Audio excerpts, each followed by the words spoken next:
You're joking, right? My voice cracked as I stared at the statement on my phone. Every penny I'd spent years saving for a down payment, gone. Where's my money? Maria, my mother, didn't even bother looking up from her coffee. Oh, relax, Juliana. It went to something important. Important? I nearly choked. It's all gone. Where did it go? She glanced at Greg, my stepfather, who sat next to her with a smug grin, swirling his coffee like we were having a casual chat. The party, Maria said, her tone dismissive, as if she'd just explained where the car keys were. We needed a little extra to make it special. You used my savings to pay for your anniversary party. My hands trembled as I clutched the phone. That was for my house. You had no right. Greg chuckled, finally chiming in. We're your parents, he said, leaning back. We don't owe you anything, Juliana. Families share. You'll get over it. My name is Juliana, and for as long as I can remember, my mother and stepfather have treated me like a second-class citizen in my own family. My dad died when I was 12, leaving behind not just a void in my life, but a modest inheritance he'd hoped would give me a head start in adulthood. He trusted Maria to handle it until I was old enough to use it responsibly. Instead, she treated it like a family piggy bank.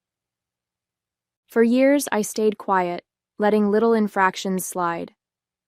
I didn't say much when she dipped into the fund for emergencies or used it to cover Greg's credit card debt.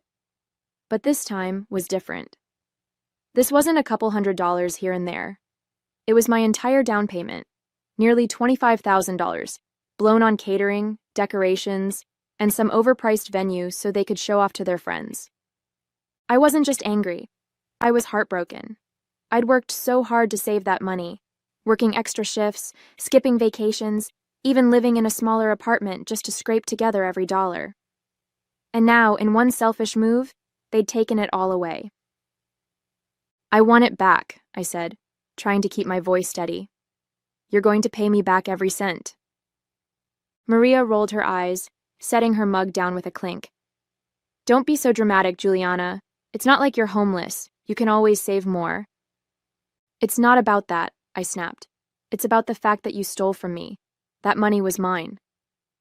Greg smirked, clearly enjoying the show. Technically, it was your dad's money, and we're your parents.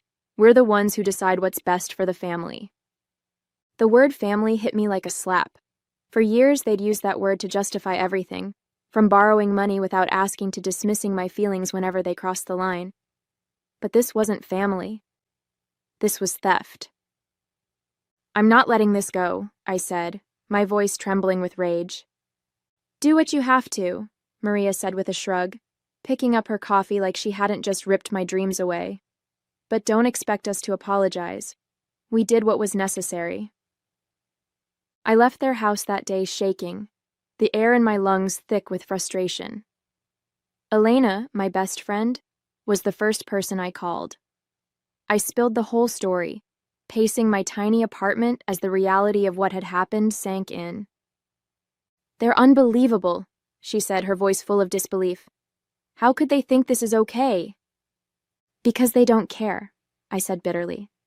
They've never cared. As far as they're concerned, I'm just a backup plan, something to use whenever it's convenient.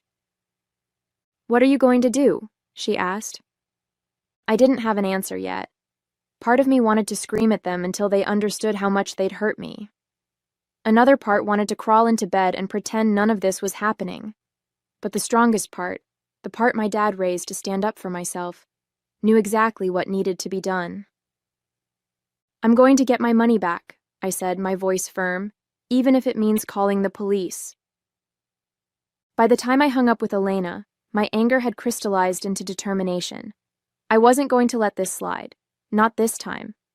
My parents, no, Maria and Greg, had crossed a line they couldn't uncross, and I was done playing the role of the dutiful daughter who kept quiet for the sake of family. They stole from me. It was time to show them there were consequences. The next morning, I called the bank to confirm what I already knew. Maria had accessed my savings account using an old joint authorization she'd somehow convinced me to keep years ago. Just in case. She transferred every last penny out 2 weeks before the party, with no intention of telling me. "That's not legal, right?" I asked the bank manager, my voice shaky but firm. "It's a gray area," he admitted, his tone cautious. "Since it was a joint account, she technically had access. But given the circumstances, it's worth pursuing legally, especially if the funds were earmarked for you." "Thank you," I said, jotting down the details he provided. "I'll be in touch." My next call was to Chloe, a lawyer Elena had recommended. Over coffee that afternoon, I explained everything: the savings account, the stolen money, and Maria's unapologetic response. Chloe listened intently, her pen flying across a notepad as I spoke. "This isn't just unethical. It's potentially criminal," she said once I finished. "Even with joint access, there are limits to what she can do with those funds, especially if you can prove they were specifically intended for your use." I nodded, hope flickering to life for the first time since this nightmare began. "So, what's my next step?" "First, we'll file a report with the police to establish a paper trail," she said. "Then we'll draft a formal demand for repayment. If they refuse, and something tells me they will, we can escalate to legal action." The thought of involving the police made my stomach churn. But when I thought about the hours I'd spent working overtime, the vacations I'd skipped, and the sacrifices I'd made to save that money, my resolve hardened. Maria and Greg thought they could walk all over me because I was their daughter. It was time to prove them wrong. Filing the police report was both nerve-wracking and oddly liberating. Sitting across from the officer at the station, I recounted the entire story, showing him copies of the bank statement Chloe had helped me pull together. "So, your stepmother accessed your account without your consent and used the money for personal expenses?" the officer summarized, his pen poised over the form. "Yes," I said, my voice steady. "She used it to pay for a party. I had no idea until after the fact." He nodded, jotting down notes. "This falls under unauthorized use of funds, given the circumstances. We'll open a case and follow up with your parents. You'll want to let your lawyer know so she can coordinate on her end." As I left the station, I couldn't help but feel a small sense of satisfaction. For once, I wasn't letting them get away with it. The fallout began 2 days later when Maria called me, her voice tight with anger. "What the hell is this?" she demanded. "The police just showed up asking about your precious savings." "It's exactly what it looks like," I said calmly. "You stole from me, so now you're dealing with the consequences." "Stole?" she scoffed. "Don't be ridiculous, Juliana. We're family. That money was for all of us." "No, it wasn't," I shot back. "It was for me. Dad left it for me, and you had no right to touch it." Greg chimed in from the background, his voice dripping with sarcasm. "Oh, come on. Don't tell me you're taking this seriously. What are you going to do? Take us to court?" "If I have to," I said. "You brought this on yourselves." Maria let out a bitter laugh. "You're being dramatic. Do you really think this is going to get you anywhere?" "We'll see," I replied before hanging up. Meanwhile, Chloe was working behind the scenes to prepare for the next step. She'd already sent a formal demand letter to Maria and Greg, outlining the amount they owed and giving them a deadline to repay it. As expected, they ignored it. "They're doubling down," Chloe said during one of our meetings, "which is exactly what we want. The more resistant they are, the worse it'll look for them if this goes to court." "And if they refuse altogether?" I asked. "Then we escalate," she said simply. "But don't worry. You're in a strong position. Between the police report, the bank records, and your father's will, we've got more than enough to back up your case." Her confidence bolstered mine. For the first time in years, I felt like I had the upper hand. Maria and Greg had always treated me like I was powerless, but now I was proving that I wasn't. The final straw came when Greg posted a smug photo from their anniversary party on social media, complete with a caption thanking their friends and family for making the night so special. The image of him raising a champagne glass, standing next to Maria in her rented designer dress, made my blood boil. They were still reveling in their victory, blissfully unaware of what was coming next. Enjoy it while it lasts, I muttered to myself, saving the photo as evidence. When I showed it to Chloe later that day, she shook her head, a wry smile tugging at her lips. "They're making this way too easy," she said. "Let's make sure that champagne toast is one they'll never forget." It was a week later when the fallout finally came to a head. I was sitting at my kitchen table, sipping coffee, when my phone buzzed. It was Chloe. "They've been served," she said, her voice crisp with satisfaction. "The demand letter is now officially part of the case file, and the police are following up with a formal notice of investigation." I leaned back, feeling a mix of relief and anticipation. "How do you think they'll react?" "Oh, they'll panic," Chloe said. "And when people panic, they either double down or crumble. Either way, we win." Sure enough, Maria called me later that day, her tone frantic and defensive. "Juliana, what are you doing?" she demanded. "You're really going through with this? You'd put your own family through the legal system over a little misunderstanding?" I took a deep breath, keeping my voice calm. "This wasn't a misunderstanding, Maria. You stole from me. And if you thought I'd just let it slide, you were wrong." "We didn't steal," she shouted. "We borrowed. It was for the party. You should be proud we could celebrate as a family." I couldn't help but laugh, the sound bitter and sharp. "Celebrate? You mean flaunt my money in front of your friends, while I'm stuck scrambling to rebuild my savings? No, Maria. That's not family. That's selfishness." Greg grabbed the phone from her, his voice oozing with condescension. "You're blowing this out of proportion, kiddo. Nobody's going to side with you on this. We're your parents. We've sacrificed for you. Don't you think you owe us a little gratitude?" "Gratitude?" My voice cracked, anger bubbling to the surface. "For what? For taking what wasn't yours? For mocking me when I asked you to pay me back? No, Greg. The only thing I owe you is accountability. And trust me, you're about to get it." That evening, the police knocked on their door. Chloe had warned me not to expect fireworks. It wasn't an arrest, just a formal inquiry. But I couldn't help imagining their faces as the officers explained the seriousness of the situation. Sure enough, Maria called me again, this time with a completely different tone. "Juliana, please," she said, her voice shaking. "You didn't need to bring the police into this. We can talk about it, figure something out." "We tried talking," I reminded her. "You laughed in my face and told me to get over it. Now it's out of my hands." Her voice cracked. "This could ruin us. Do you really want to do that to your own mother?" The irony of her words hit me like a slap. Your own mother. As if she hadn't already ruined the trust between us. As if her actions didn't scream that she cared more about appearances than about me. "I didn't do this to you," I said quietly. "You did it to yourself." A week later, we were sitting across from each other at a mediation table. Chloe sat by my side, her presence steady and reassuring, while Maria and Greg fidgeted in their chairs.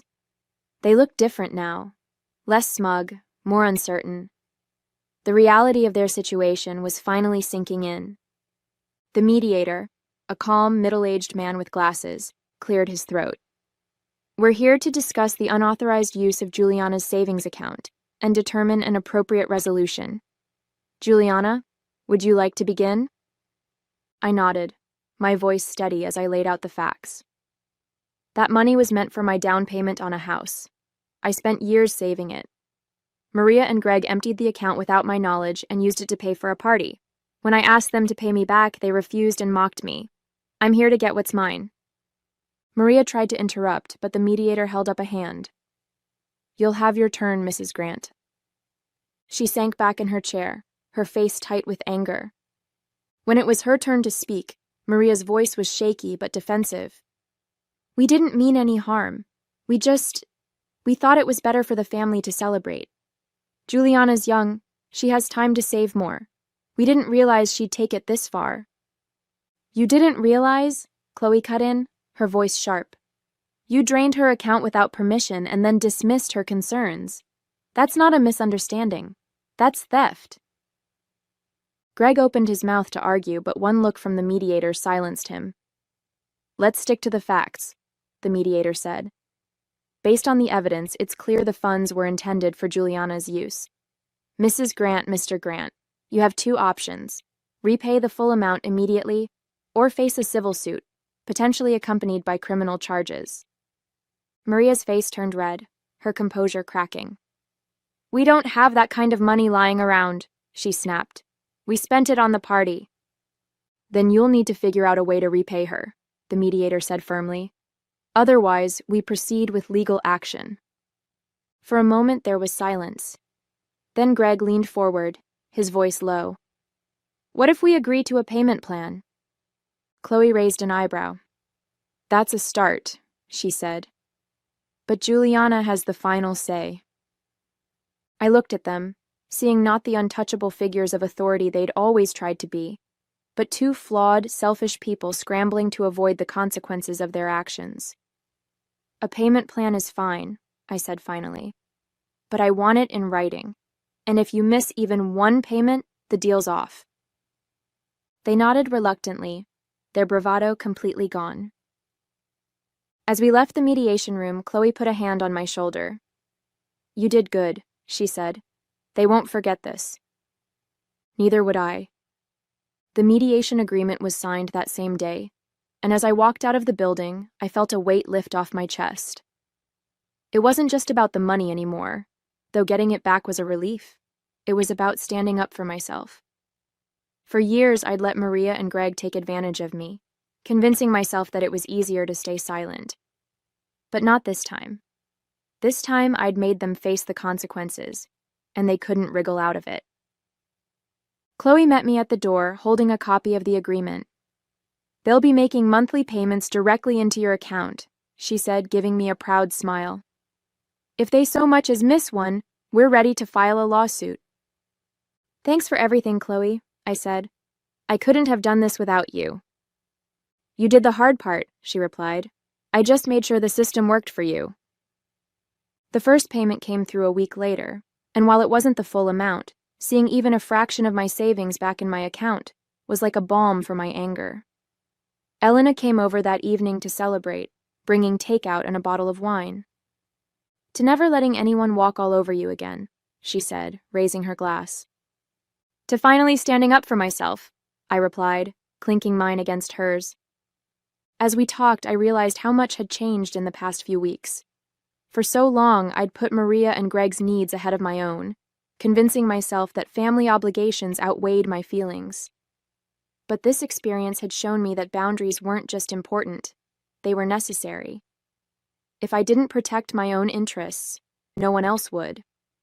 Maria called a few days later, her tone hesitant and unusually subdued.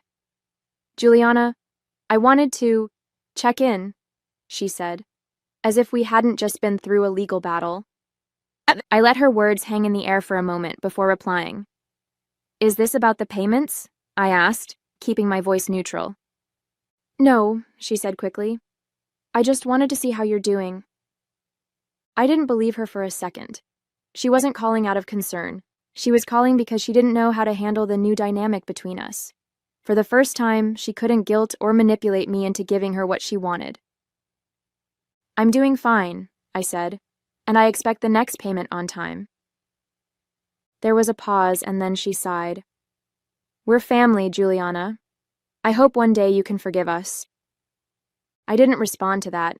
Forgiveness was a long way off, and it wasn't something she could demand just because it suited her.